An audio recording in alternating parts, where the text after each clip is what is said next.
بسم الله الرحمن الرحيم. يا أيها الذين آمنوا اتقوا الله وقولوا قولا سديدا يصلح لكم أعمالكم ويغفر لكم ذنوبكم ومن يطع الله ورسوله فقد فاز فوزا عظيما. وقال تعالى في آية أخرى: إن الذين آمنوا وعملوا الصالحات كانت لهم جنات الفردوس نزلا خالدين فيها لا يبغون عنها حولا. وقال رسول الله صلى الله عليه وسلم: لا يؤمن أحدكم حتى يكون هواه تبعا لما جئت به، أو كما قال عليه الصلاة والسلام. وقال رسول الله صلى الله عليه وسلم: سبعة يظلهم الله في ظله يوم لا ظل إلا ظله: إمام عادل، شاب نشأ في طاعة الله، ورجل قلبه معلق بالمساجد، ورجلان تحابا في الله اجتمعا عليه وتفرقا عليه، ورجل دعته امرأة ذات منصب وجمال فقال: إني أخاف الله، ورجل تصدق بصدقة فأخفاها حتى لا تعلم شماله ما تنفق يمينه، ورجل ذكر الله خاليا ففاضت عيناه، أو كما قال عليه الصلاة والسلام.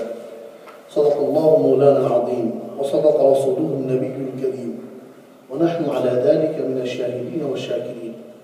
اللهم صل على محمد وعلى آل محمد كما صليت على إبراهيم وعلى آل إبراهيم إنك حميد مجيد. اللهم بارك على محمد وعلى آل محمد كما باركت على إبراهيم وعلى آل إبراهيم إنك حميد مجيد. الحمد لله।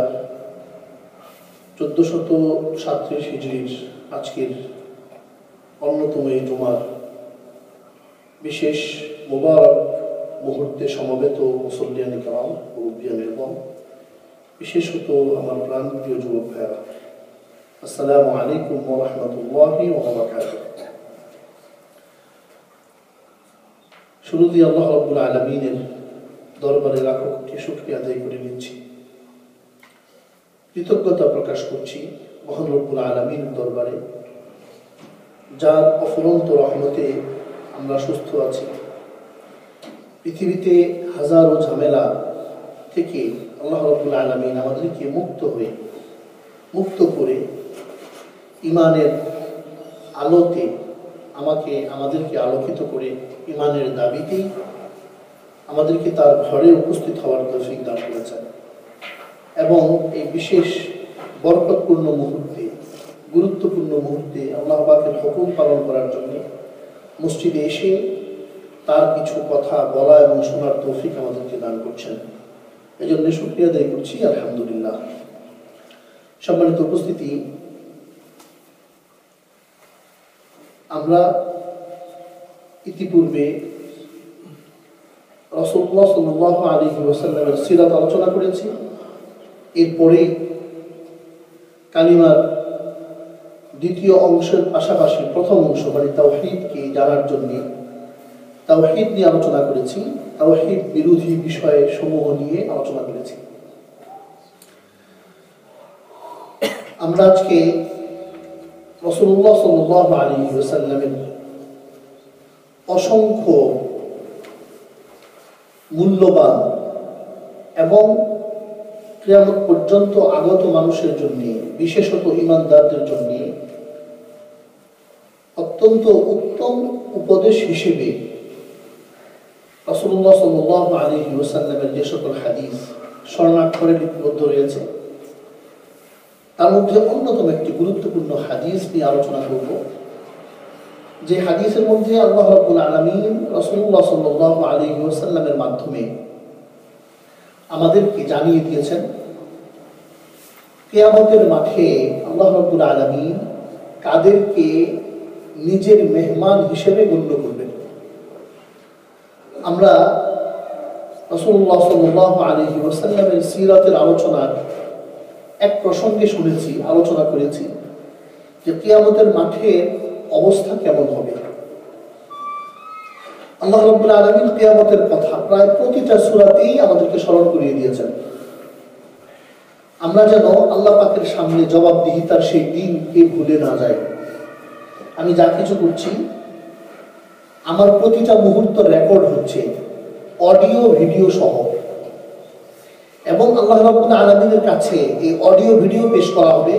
আল্লাহ রাব্বুল আলামিন এই সকল অডিও ভিডিও দেখে আমাদের হিসাব আমাদেরকে বুঝিয়ে দিবেন আমরা কি কি করেছি, এবং আল্লাহ রাব্বুল আলামিন সেই অনুযায়ী আমাদের পরবর্তী জীবনের ফয়সালা করবেন, আখিরাতের ফয়সালা করবেন।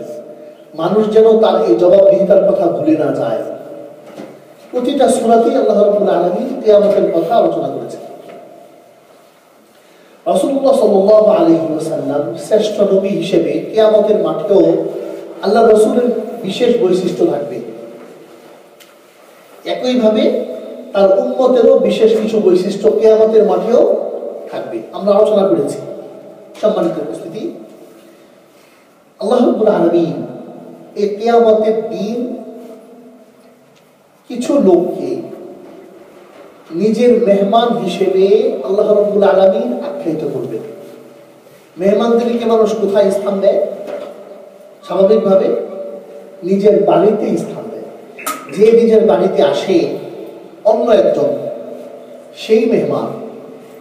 আল্লাহ রাব্বুল আলামিন কিয়ামতের সেই বিচার দিনে কোথায় অবস্থান করবেন? আল্লাহ রাব্বুল আলামিনের আরশে আজিমে আল্লাহ রাব্বুল আলামিন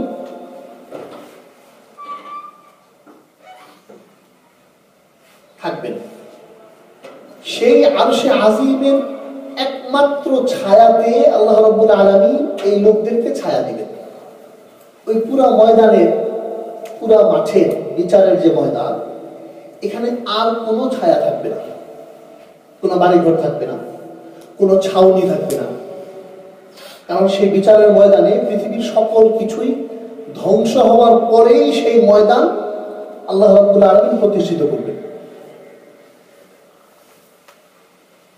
ইসরাফিল আলাইহিস সালামের তৃতীয় সিংহায় সকল কিছু আবার পুনরুজ্জীবিত হবে, হিসাবের জন্য প্রস্তুত হবে। তখন এই পুরা মাঠ সমান থাকবে, কোনো টাওয়ার থাকবে না, কোনো ব্রিজ থাকবে না, কোনো ছাউনি থাকবে না, কোনো বিল্ডিং থাকবে না, কোনো কিছু, শুধু সমতল ময়দান, ভূমি শুধু।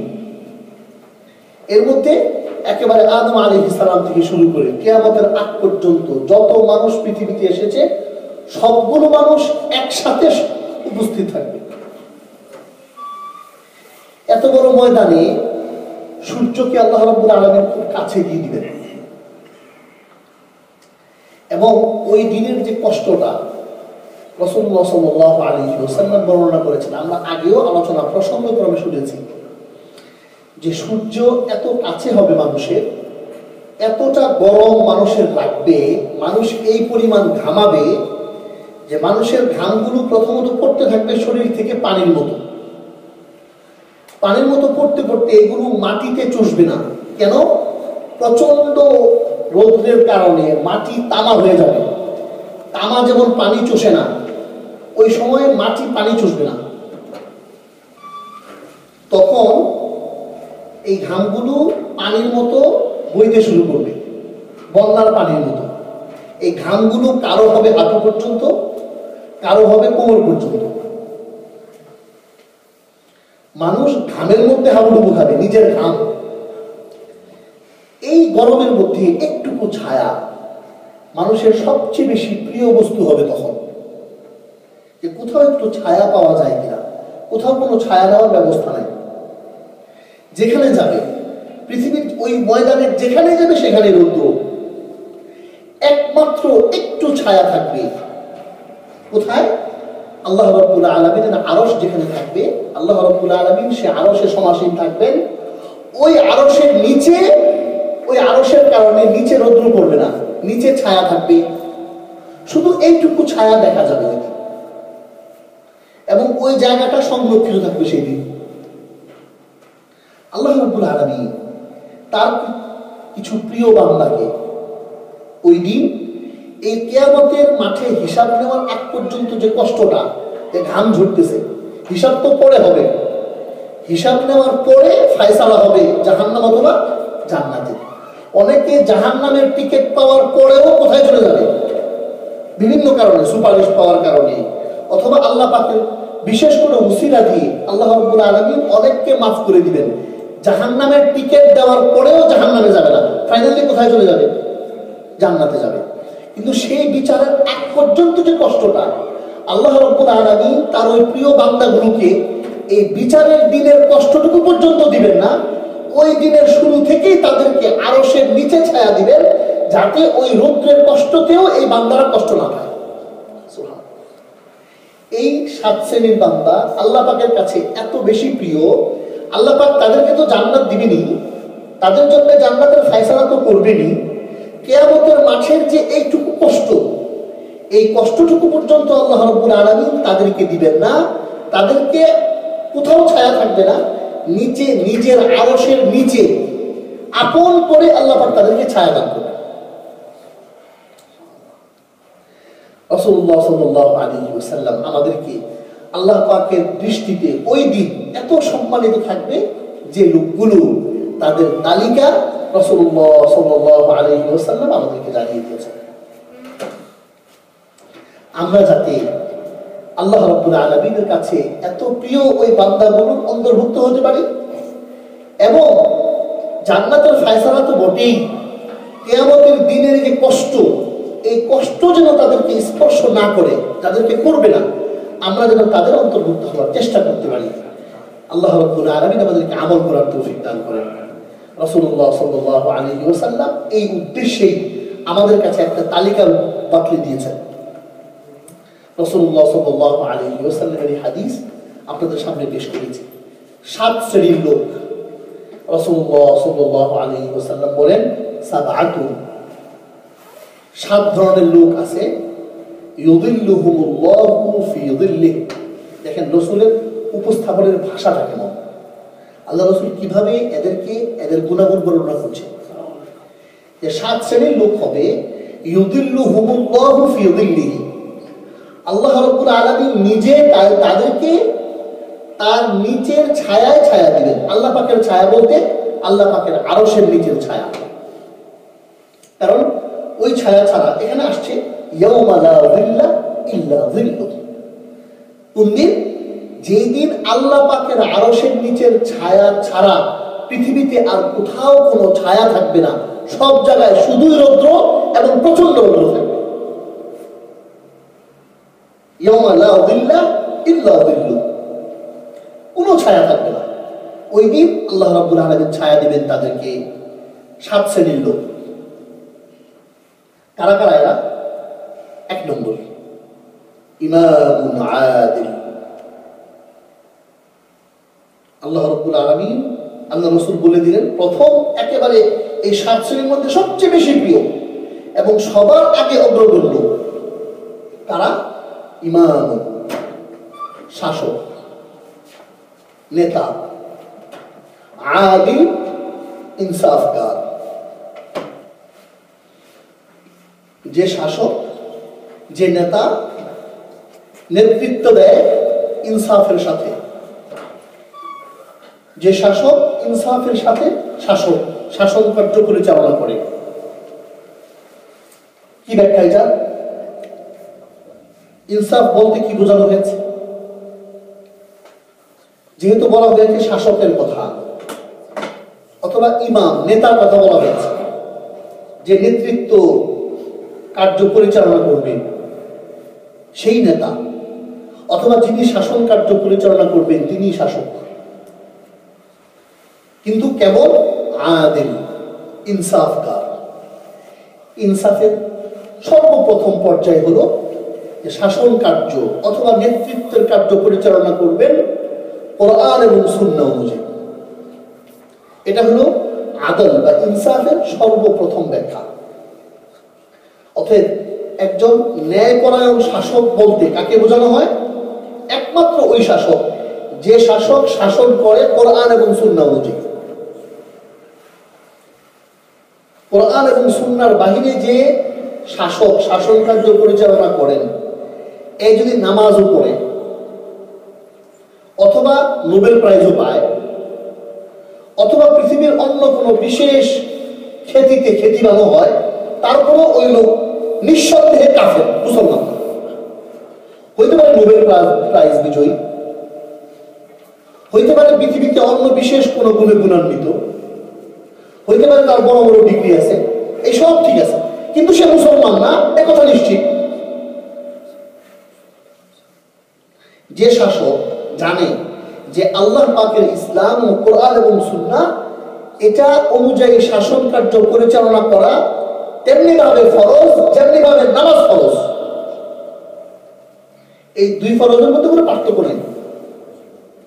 নামাজ পড়া যেমনি ভাবে ফরজ, কেউ যদি সেই পদে আসে, শাসকের পদে বা নেতার পদে, তখন ওই নেতৃত্ব পরিচালনা করা অথবা শাসন কার্য পরিচালনা করা কোরআন এবং সুন্নাহ অনুযায়ী তার জন্য ওই রকম ফরজ যেমনি ভাবে 5 ওয়াক্ত নামাজ ফরজ, কোনো পার্থক্য নেই। এটা জেনে শুনে যে অন্য বিধান চালু করবে, ইসলামকে বাদ দিয়ে, কোরআন সুন্নাহকে বাদ দিয়ে অন্য বিধান, সেটা হতে পারে গণতন্ত্র,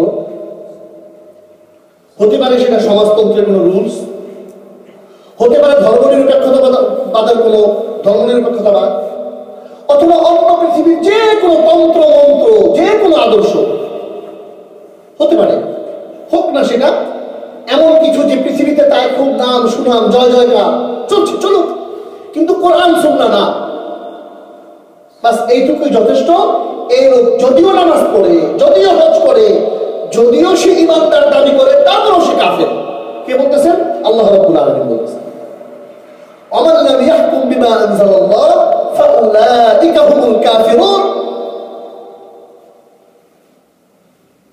এই পর্যায়ে যাওয়ার পরে যে শাসন করবে না, আল্লাহ পাকের কোরআন এবং সুন্নাহকে একদিকে ঠেলে দিয়ে অন্য কোন শাসন ব্যবস্থাকে সামনে নিয়ে আসবে, তার মানে তার দৃষ্টিতে কোরআন সুন্নাহর চাইতে ওই ব্যবস্থাটা বেশি উত্তম। এটা সে মুখে দাবি না করলেও তার কাজের দ্বারা সে প্রমাণ করে দিয়েছে। কোরআন সুন্নাহ তার সামনে বিদ্যমান আছে, এই দুটাকে তারপরও সে জেনে শুনে এক পাশে ফেলে দিয়ে আরেকটা ব্যবস্থাকে সে সামনে নিয়ে আসলো। তার মানে হলো এই যে নেতৃত্ব পরিচালনার ক্ষেত্রে কোরআন সুন্নাহর চাইতে এটা কি বেশি উত্তম অথবা শ্রেয়, এটা তার দৃষ্টিতে। আর এই বিশ্বাস যার আছে সে মুসলমান না, সে যদিও হজ করুক, যদিও সে নামাজ পড়ে, তারপর সে কাফের কোরআন এবং সুন্নাহর পরিভাষায়। আমার আপনার মনে এটা স্বীকৃতি দেখ অথবা না দেখ, আল্লাহ এবং আল্লাহ রাসূলের স্বীকৃতি অনুযায়ী সে কাফের, কোনো সন্দেহ নেই।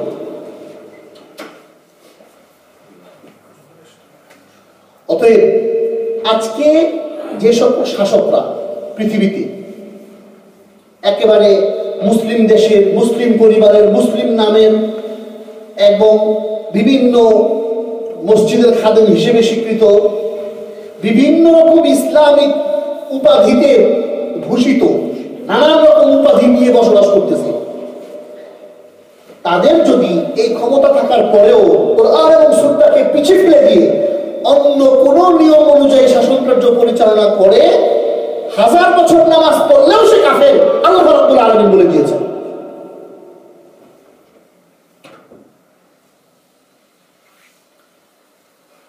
আমাদেরকে এই সত্য কথাগুলো অনুধাবন করতে হবে, কোরআন এবং সুন্নাহর জ্ঞান অর্জন করতে হবে, বুঝতে হবে কোরআন কি বলতে চায়, কোরআন কি বলছে, আল্লাহ রাব্বুল আলামিন স্বয়ং কি বলছেন। সম্মানিত উপস্থিতি, এটা হলো ইনসাফের প্রথম ব্যাখ্যা, যে ন্যায়পরায়ণ বাদশাহ, ন্যায়পরায়ণ শাসকের ব্যাখ্যা কি। প্রথম হলো সে কোরআন এবং সুন্নাহ অনুযায়ী তার শাসন কার্য পরিচালনা করবে। 2, দ্বিতীয় পর্যায়ে আসবে ইনসাফে, ধনী গরিবের মাঝে সে কোনো পার্থক্য করবে না, বিচার করার ক্ষেত্রে বিশেষ করে দুর্বল এবং সবলের মাঝে কোনো পার্থক্য করবে না, যার যার হক যথার্থভাবে তাকে দিবে। এরকম না, মন্ত্রীর ছেলে অপরাধ করেছে এই জন্য তাকে ছাড় দিয়ে দাও, একটা ফোন করে দাও, ব্যাস তাকে আর জেলে নেওয়া হবে না, তার বিরুদ্ধে মামলা করলেও নেওয়া হলো না। আর আরেকজন অপরাধ করেছে, একই অপরাধ করেছে, কিন্তু সে মন্ত্রীর ছেলে না, সে সাধারণ একজন মানুষ, বাস সমস্ত ন্যায় বিচার করার যত স্লোগান ওই ব্যক্তির পিছনে লাগাই দেওয়া হলো। ওই ব্যক্তিকে ফাঁসি দিয়ে প্রমাণ করা হয় যে আমরা সবচেয়ে ন্যায় বিচার করি। যেমন এই দুর্বল মানুষটিকে ফাঁসি দিয়ে দিছি, অপরাধ করেছে, এজন্য তাকে ফাঁসি দেওয়ার মাধ্যমে আমরা ন্যায় প্রতিষ্ঠা করে ফেলেছি, এটাকে প্রমাণ করা হয়।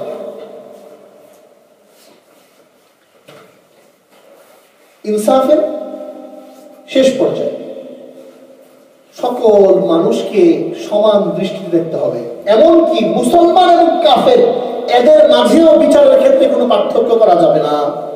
ওলামায়ে কেরাম বলেছেন, কোনো একজন কাজীর দরবারে যদি কেউ যায়, একজন কাফের একজন মুসলমান, তাদের মাঝে কোনো একটা কিছু হয়েছে, সমস্যা হয়েছে, দুইজনেই দ্বারস্থ হলো কাজীর।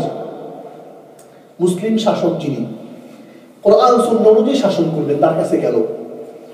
ওলামায়ে কেরাম বলেছেন, একজন কাফের একজন মুসলমান, এদের মধ্যে এই দুইজন যাওয়ার পরে কাজী প্রথমে এই কথা জিজ্ঞাসা করার কোনো অধিকার নাই যে কে মুসলমান কে কাফের। এবং যদি কোনোভাবে কাজী জেনেও যায়, তাদের মাঝখানে আচরণের সামান্যতম পার্থক্য যদি কাজী করে, এই জন্য এই কাজীকে আল্লাহর দরবারে জবাবদিহি করতে হবে। যে যার বিচার সে সূক্ষ্মভাবে পাবে।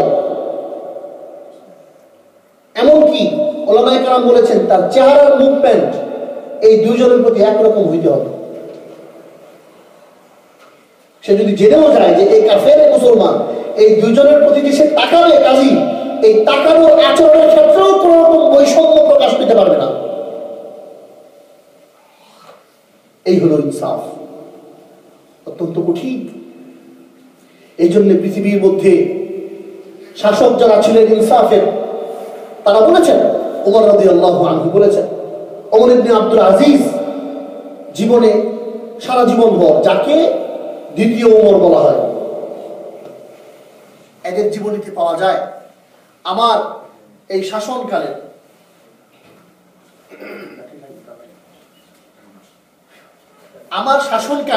আমি যেটুকু ত্যাগ স্বীকার করে আমার এই মহান দায়িত্ব পালন করেছি, এই জন্যে আল্লাহ পাকের কাছে অথবা মানুষের কাছে আমি প্রশংসা চাই না, শুধু এইটুকু চাই যে আমি যেন এই কারণে আল্লাহ পাকের কাছে আটকে না যাই।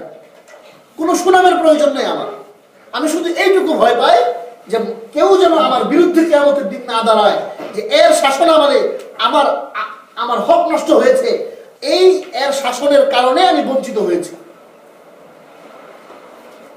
সম্মানিত উপস্থিতি, এই ছিল পৃথিবীর মধ্যে শাসক যারা ছিলেন, আল্লাহ রাব্বুল আলামিন ইনসাফগার শাসক, যাদের ক্ষেত্রে আল্লাহ রাব্বুল আলামিন আল্লাহ রাসূলের মাধ্যমে এই হাদিসে জানিয়ে দিয়েছেন যে তারা আল্লাহ পাকের এত বেশি আপন হবে, জান্নাত তো আল্লাহ তাদেরকে দিবেনই, কিয়ামতের মাঠের একটুকু গরম পর্যন্ত যেন তাদের গায়ে না লাগে, এইটুকু কষ্ট যেন তারা না পায়, আল্লাহ পাক নিজের মেহমান হিসেবে আরশের নিচে তাদেরকে ছায়া দিবেন। এই প্রিয় ব্যক্তির মধ্যে তারাই ছিলেন সে সকল শাসক। সম্মানিত উপস্থিতি,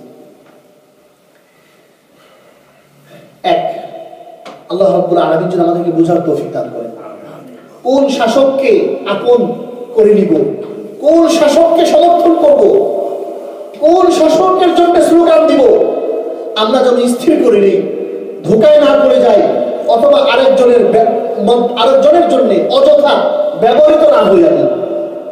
হ্যাঁ, যেই ব্যবহার হওয়ার দ্বারা কোনো কাজ হলো না। স্লোগান ওই আল্লাহর দিব, যার প্রত্যেকটি স্লোগানের বিনিময়ে আমি আখিরাতে পাবো। এমন নেতাকে নির্বাচন করি যেই নেতার নির্বাচনের ক্ষেত্রে প্রত্যেকটা কাজ আমল হিসেবে গণ্য হবে, আখিরাতে আমার জন্য এই সবগুলো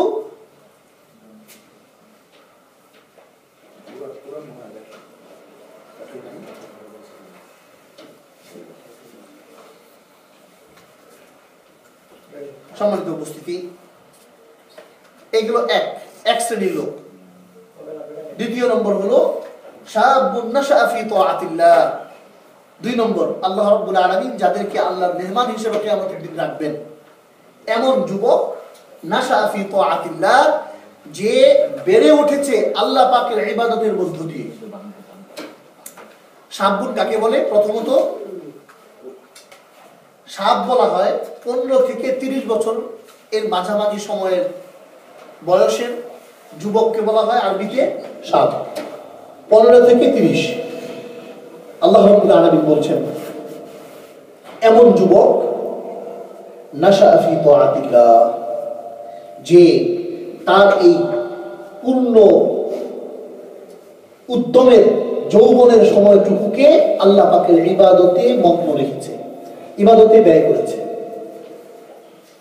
মূলত এই বয়সটি এমন একটি বয়স, এই বয়সটি সকল মানুষের জন্য এমন একটি বয়স যে এই বয়সটা পুরা জীবনে, গোটা জীবন, 60 বছরের জীবন হোক, 70 বছরের জীবন হোক, সবচেয়ে বেশি শক্তি, স্টেমিনা এবং সামগ্রিকভাবে সুস্থতা সকল ক্ষেত্রে সবচেয়ে বেশি মূল্যবান এবং গোল্ডেন এজ যাকে বলা যায়, সবচেয়ে বেশি মূল্যবান সময় হলো 15 থেকে 30 একজন মানুষের। পাশাপাশি এই সময়ে একজন মানুষের জীবনে মনের এবং শারীরিক, মানসিক এবং শারীরিক এমন পরিবর্তন আসে, যেই পরিবর্তনের কারণে একজন মানুষ এই সময়ে তার মনের চাহিদা অনুযায়ী চলতে পারার ক্ষেত্র তৈরি হয়, এবং তার মন এমন কিছু চায় যে এই বয়সের আগেও তার মনে এই ভাবগুলো আসে না, এই বয়স চলে গেলেও এরপরে সেই ভাবগুলো তার মনে আর আসে না। খুব সিম্পল হিসাব। 15 বছরের আগে মনে অনেক কিছুই জাগে না, 15 বছরের পরে মনে এমন কিছু আকাঙ্ক্ষা তৈরি হয়, এমন একটা মানসিকতা তৈরি হয়, এটা একেবারে সমুদ্রের ঢেউয়ের মতো খেলতে থাকে কিছুটা সময় পর্যন্ত, 25 সর্বোচ্চ 30-এর পরে আবার সেই চাহিদাগুলো আবার স্বাভাবিকভাবে একটা কন্ট্রোলে চলে আসে। এই যে যৌবনের উদ্বেলিত হওয়ার যে একটি সময়, এবং যে সময় সবচেয়ে বেশি শক্তি থাকে মানুষের গায়ে, যা খুশি তাই সম্ভব করে নেওয়ার মতো একটি বয়স, আল্লাহ রাব্বুল আলামিন এই বয়সটিকে বড় পছন্দ করে। এই মূল্যবান সময়টিতে যে ব্যক্তি, যে যুবক আল্লাহ পাকের ইবাদতের মধ্য দিয়ে কাটিয়েছে, এই ব্যক্তি আল্লাহ পাকের কাছে এত বেশি প্রিয় যে আল্লাহ রাব্বুল আলামিন তাকে আরশের দিন কিয়ামতের মাঠে নিজের মেহমান হিসেবে 2য় শ্রেণীতে নিজের আরশের নিচে ছায়া দান করবে। ব্যাখ্যায় উলামায়ে কেরাম লিখেছেন কেন এই সম্মান তার জন্য। কারণ হলো এই সময়ের পরে যে ইবাদত মানুষ করে, পরবর্তীতে 30-এর পর 35-40 এরপরে যত বয়স যাবে, ওই ইবাদত আল্লাহ পাকের কাছে যেটুকু মূল্যবান তার চাইতে অনেক অনেক গুণ বেশি মূল্যবান এই সময়ের ডিউরেশনের ভিতরে ইবাদতগুলো। কেন? 30-এর পরে আস্তে আস্তে মানুষের শক্তি কমতে থাকে, শারীরিক যে অপরাধগুলো করার ক্ষমতা তার ছিল 15 থেকে 30 বয়সের মধ্যে, এই ক্ষমতাগুলো আস্তে আস্তে কমতে থাকে, সক্ষমতা কমতে থাকে আস্তে আস্তে তার, স্বাভাবিকভাবে। একটা সময় আসে তখন আর অপরাধ করার ক্ষমতাও থাকে না, তখন খুব মসজিদে পড়ে থাকলো। আল্লাহু আকবার। এই জন্যে এক কবি বলেছিলেন, দর জওয়ানি তওবা করদান সেওয়ায়ে পয়গম্বরি, দর জওয়ানি তওবা করদান সেওয়ায়ে পয়গম্বরি, উমরে পীরি। পরবর্তী কি যেন যে আরেকটি পংক্তি রয়েছে, পরবর্তী পংক্তিটা উনি বলতেছেন কবি, দর জওয়ানি তওবা করদান, বৃদ্ধ বয়সে তওবা করা তো সহজ, শক্তি নাই গায়ে, কাজ দিতে গেলে আরো কিছু বের হয়ে যায়, এই সময় তওবা করতেছে আল্লাহ মাফ করে দাও, অথবা মসজিদে পড়ে ইবাদত করতেছে, এটা খুব সহজ। কিন্তু যৌবন কালে এই কঠিন সময়টাতে তওবা করা, এটা হলো বীরত্বের, এটা হলো ক্রেডিট, এটা আল্লাহ পাকের প্রিয়। এবং এই কারণে সকল নবীরা, এটা নবীদের সুন্নত ছিল যে সকল নবীরা এই বয়সটাতেই আল্লাহ রাব্বুল আলামিনের কাছে তওবা করেছেন, আল্লাহ রাব্বুল আলামিনের কাছে নিজেকে পেশ করেছেন, আল্লাহ রাব্বুল আলামিনের হুকুম অনুযায়ী নিজের সময়টা কাটিয়েছেন। রাসূলুল্লাহ সাল্লাল্লাহু আলাইহি ওয়াসাল্লাম নবুয়ত পেয়েছেন কত বছর বয়সে? 40। তার আগের সময়টা কিভাবে কেটেছে? হিরা গুহায় যেদিন প্রথম গেলেন সেদিনই নবুয়ত পেয়ে গেলেন, তাই নাকি? এরকম ছিল? রাসূলুল্লাহ সাল্লাল্লাহু আলাইহি ওয়াসাল্লাম বছরের পর বছর সেই যৌবন উদ্দীপ্ত সময়গুলো রাসূলুল্লাহ সাল্লাল্লাহু আলাইহি ওয়াসাল্লাম আল্লাহ পাকের ইবাদতের মধ্য দিয়ে কাটিয়েছেন। এরপরে 40-এ আল্লাহ পাকের পক্ষ থেকে নবুয়ত এসেছে, বছরের পর বছর, দিন এবং রাত, হাদিসের মধ্যে এসেছে। সকল নবীদের এই যৌবন উদ্দীপ্ত সময়ে আল্লাহ পাকের কাছে তওবার মাধ্যমে তাদের জীবন কেটেছে। তো উনি কবি বলতেছেন, বৃদ্ধ বয়সে অনেক হিংস্র বাঘও পরহেজগার হয়ে যায়। বৃদ্ধকালে হিংস্র বাঘও কি হয়ে যায়? পরহেজগার হয়ে যায়। তার পাশ দিয়ে অনেক জীবজন্তু গেলেও আর খায় না, কারণ শক্তি তো নাই। পরহেজগার ভালো হয়ে গেছে, ভদ্র হয়ে গেছে। এখন আর অন্য কোনো শিকারের কাছে যে শিকারি কিছু থাবা দেয় না, কারণ শক্তি নাই থাবা দেওয়ার। বাঘ বুড়ো হয়ে গেছে, খাবার দেওয়ার যে শক্তি এটাও নাই, খুব ভদ্র, এখন আর কাউকে থাবা দেয় না। সম্মানিত মুসলিম, তো যৌবন কালের এক একটি সিজদা আল্লাহ পাকের কাছে অনেক বেশি মূল্যবান বৃদ্ধকালের সিজদার চাইতে। এই জন্যে যৌবন কালের ইবাদত হাদিসের মধ্যে এসেছে, যে ব্যক্তি যৌবন কালে নিজেকে একটি ইবাদতে অভ্যস্ত করে রেখেছে, যে নিয়মিত তাহাজ্জুদ পড়তে। যুবক যৌবন কালের শক্তি যখন আছে তার, তখন সে নিয়মিত তাহাজ্জুদ পড়ে, এই অভ্যাস তার ছিল। কিন্তু এখন বয়স বাড়ার কারণে এখন আর সেই শরীর সাড়া দেয় না। প্রতিদিন উঠে ঘুম থেকে তাহাজ্জুদ পড়ার মতো সেই শক্তি এখন গায়ে নাই, এখন আর তাহাজ্জুদ করতে পারে না। রাসূলুল্লাহ সাল্লাল্লাহু আলাইহি ওয়াসাল্লাম বলেন, যে সকল ইবাদতে সে নিজেকে অভ্যস্ত করেছিল যৌবনকালে, পরবর্তীতে বয়স বাড়ার কারণে যে ইবাদতগুলো সে করতে পারছে না, মৃত্যুর আগ পর্যন্ত যদি সে বিছানায় শুয়েও থাকে, আল্লাহ তাআলা শুয়ে শুয়ে তাকে ওই সকল ইবাদতের সওয়াব দিতে থাকবে, যেগুলো সে যৌবনকালে করে নিয়মিত করে আসছিল। আল্লাহ পাকের কাছে এত বেশি প্রিয় যৌবনকালের ইবাদত। দুই নম্বর গেল। 3 নম্বর হলো রাসূলুল্লাহ সাল্লাল্লাহু আলাইহি ওয়াসাল্লাম বলছেন, সেই তালিকায় থাকবে আল্লাহ পাকের আরশের ছায়ার নিচে যারা ছায়া পাবেন, রাজুলুন কলবুহু মুআল্লাকুম বিল মাসাজিদ, এমন ব্যক্তি যার হৃদয় মসজিদের সাথে সর্বদা আটকে থাকে, লেগে থাকে। অর্থ কি? অর্থ এটা, যে ব্যক্তি মসজিদের সাথে তার হৃদয় লেগে থাকে মানে হলো মসজিদকে সে সবচেয়ে বেশি ভালোবাসে, মসজিদকে সবচেয়ে বেশি ভালোবাসে। মসজিদ মানে কি? নামাজের জায়গা। এটা একবার ওয়াকফকৃত মসজিদ হইতে হবে জরুরি না, যে কোনো নামাজের জায়গা। কেউ কেউ বলেছেন এখানে মসজিদ মানে হলো মসজিদ না, নামাজের জায়গা না, শুধু নামাজ। যার হৃদয় নামাজের সাথে লেগে থাকে,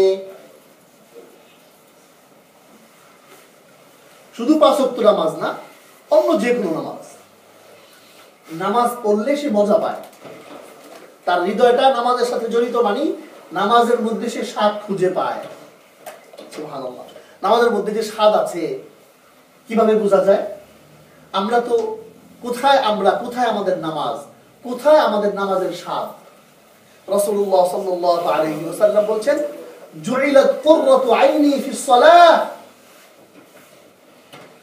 আল্লাহ রাসূল বলেছেন সাল্লাল্লাহু আলাইহি ওয়াসাল্লাম, যে আমার চক্ষু শীতলতা আল্লাহ তাআলা নামাজের মধ্যে রেখেছেন। যখন আমি নামাজ পড়ি এত বেশি পরিতৃপ্ত হই, আমার চক্ষু শীতল হয়ে যায়। সুবহানাল্লাহ। নামাজের মজা পাই সাহাবাদের জীবনে, নামাজের মজা, যে এক এক রাকাতে লম্বা সূরা পড়তেছেন, দাঁড়ায় থাকতেছেন, পা ফুলে যাচ্ছে, পা ফুলার যে ব্যথা, এই ব্যথাটা তাকে স্পর্শ করছে না, এই ব্যথা হার মেনে যাচ্ছে ওই স্বাদের কাছে, যেই স্বাদ সে নামাজের মাধ্যমে পাচ্ছে। সুবহানাল্লাহ। আল্লাহ পাকের প্রিয় পাত্রদের মধ্যে এই শ্রেণী লোকগুলো আল্লাহ পাকের প্রিয় পাত্র। আল্লাহ রাব্বুল আলামিন জান্নাত তো দিবেনই, কিয়ামতের দিনের একটু গরমের যে কষ্ট, এটাও তাদের গায়ে আল্লাহ রাব্বুল আলামিন লাগতে দিবেন না। প্রথম থেকেই নিজের আরশের নিচে তাদেরকে ছায়া দান করবেন। নামাজের মধ্যে স্বাদ খুঁজে পাওয়া, মসজিদের সাথে হৃদয়কে লাগিয়ে রাখা। হ্যাঁ, একটা হলো নামাজ পড়তে হয়, জামাতের সাথে পড়লে সওয়াব বেশি হয়, ঠিক। আরেকটা হলো না, আমার দিলটা যেখানেই থাকি না কেন, আমি দোকানে কাজ করতেছি কিন্তু আমার মনটা পড়ে আছে কোথায়?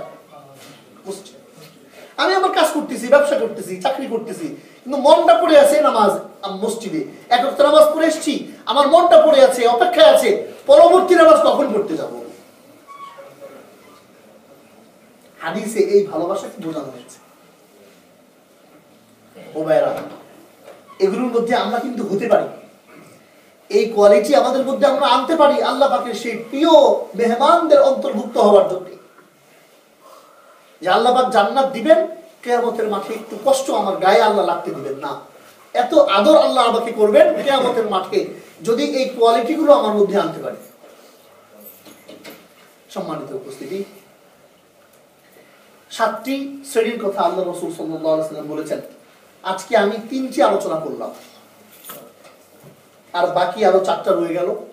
একটু ব্যাখ্যা সহ আলোচনা দরকার, এই জন্যই ব্যাখ্যা করে বলছি, বোঝার জন্য। সম্মানিত উপস্থিতি, ইনশাআল্লাহ আগামী জুমাতে বাকি 4টা আলোচনা করব।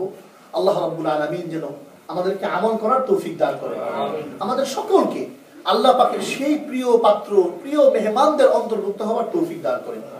আমিন। ওয়া আখিরু দাওয়ানা আলহামদুলিল্লাহি রাব্বিল আলামিন।